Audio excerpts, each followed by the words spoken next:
Hey manifestors, Meera Allen with your Manifesting Destiny Moon Update. We are coming to a new moon in Pisces, where the sun and the moon are in the sign, water sign of the Pisces of the fish.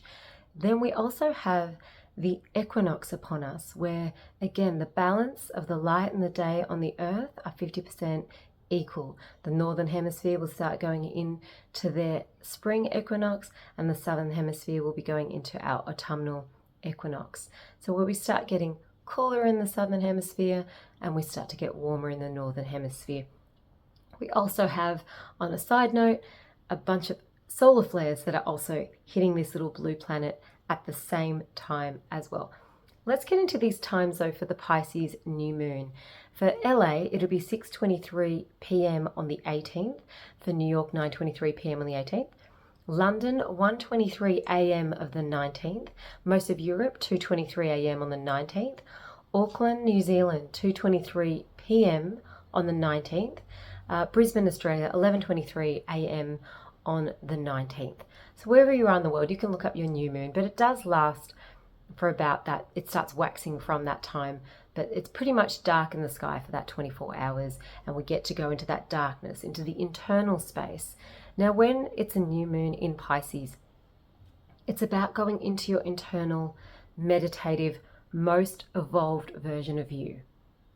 Now, even before I did this video, I had to do so much internal work and self-care before I could record this video. Normally, I would have had this posted yesterday. I had to have acupuncture, I had to have a foot massage, I had to have reflexology, I had to have a bath, I had to have an infrared sauna, I had to wash my hair and treat my scalp, I had to do my meditation practice. I had so much inner work. I had to assert my boundaries with some of the closest people that I have in my life. I had to do so much higher evolved work for myself just to get myself ready to be able to be in the right place, to be authentic enough to share this update with you. I almost contemplated not doing the video because I didn't feel authentic enough to do the video because I was feeling exhausted. There are some big energies happening around this new moon because of the equinox and also because of these solar flares. So if you're somebody that watches Stefan Burns' channel, he's a geophysicist, I highly recommend looking at if you're feeling bouts of exhaustion and things that just don't make sense because your diet's good, your exercise is good, your routines are pretty good. If you feel like there's something else going on, look at Stefan Burns, geophysicist, and he will talk to you a lot about the sun energy, the solar flares. I will look at the moon energy, the feminine side, the emotional body.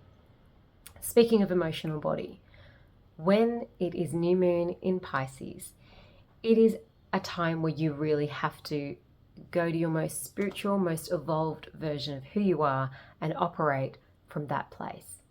It can be the most challenging. You have to look at yourself as that highest version of yourself that is operating from that level. How would how would they react or respond? How would they put their boundaries in place? How would they self-care? How would they meditate? How would they connect to the divine or pray or connect to God or whatever you believe, that quantum consciousness of love?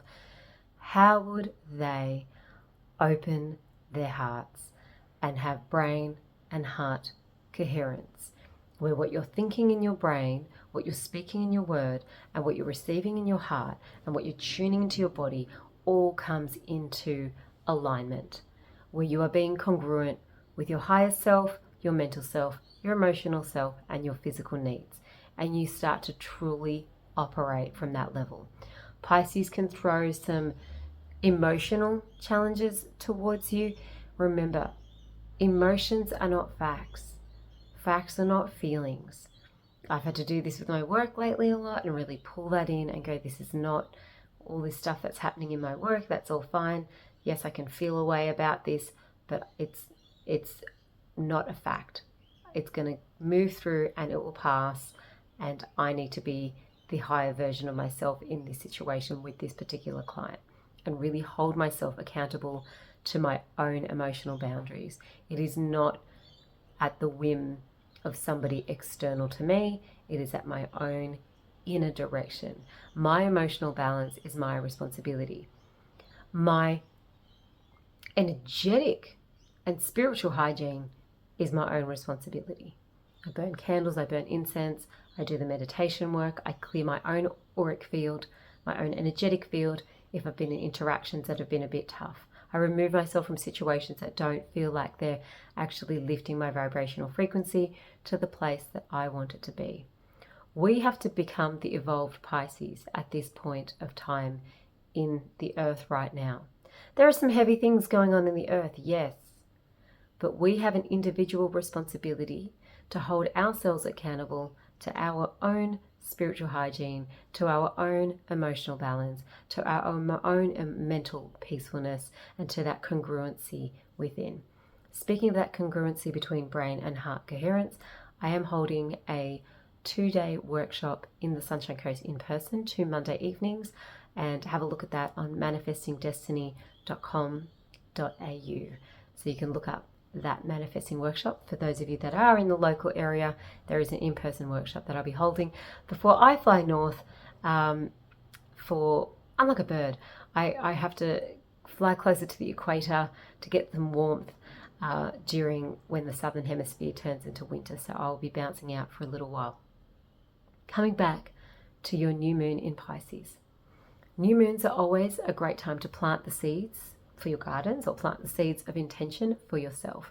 The most important garden is the garden of your own spiritual self. Pisces is a very powerful, watery, subconscious sign of the zodiac, and it precedes Aries, which is our new year, which is our fire sign of the ram that wants to go forward, and that's the astrological new year. But looking at Pisces, you want to look at how have you evolved yourself. You want to have a stock take about your own inner spirituality and think, well, have I been putting the effort to open my heart? Have I been putting in the effort to calm my mind? Have I been putting in the effort to do my meditation practice? Have I been putting the effort to put in the whole foods into my body? Have I been putting the effort to work with my subconscious and go into my waters? Have I been putting the effort into the subconscious of my waters? Even when I drink water, I drink in my intention. Before this video, I had to have a magnesium bath last night before I went to bed and get into my waters and really listen to my intuition. I almost didn't record this video because I felt inauthentic to all those things and I thought, well, wait, I have the power of the present moment. I can turn this ship around. I can go have an infrared sauna. I can do the self-care things that I need to do so that I'm ready to have this moon update. That's how much preparation I do for these updates. I don't know if you guys realize that I often hold off and do them when I know the energy is authentic within me. And that's my responsibility because I'm passing on a message to you guys. So I want my brain and my heart to have full coherence. I want to do all the things that I teach in my workshop. I've got to do that for myself. So I'm holding myself accountable from the highest version of myself so that I can offer a very clear message that comes through, and hopefully it influences your day or your fortnights to be more rhythmical, more in the depth of understanding who you are with these lunar cycles in our emotional bodies. Have a look at Stephen Burns if you want to look at the sun element and what the sun element does to the planet Earth. Stephen Burns is a geophysicist and he goes through what solar flares are happening, and he really studies and looks through how the sun is affecting the Earth. For me personally, I'm in the feminine.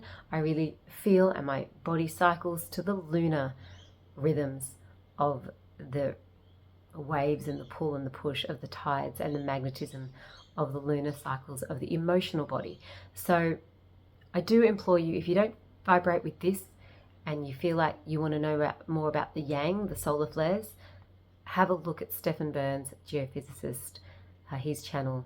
It's very, very interesting when you look at the dynamics of what is being projected from the sun element onto the earth. And just because our moon is our natural satellite, circling the earth as we circle around the sun. And that dynamic moves and it plays out into that rhythm as we cycle. So as we tune into these lunar and solar rhythms, it's a divine cosmic dance that is happening. And we ourselves as individuals can tune in to the divine cosmic dance within ourselves to create more harmony, more peace, and more brain and heart coherence so that we can keep in that presence and that connection to the divine. My name is Meera Allen. If I've never met you before, welcome to my channel. You can subscribe. I generally do new moon and full moons, and sometimes I'll do manifesting tips, sometimes I'll do a meditation, all different things on this channel. So it's nice to have you here, and thank you so much for the regulars that continue to watch, and you keep me going. Namaste.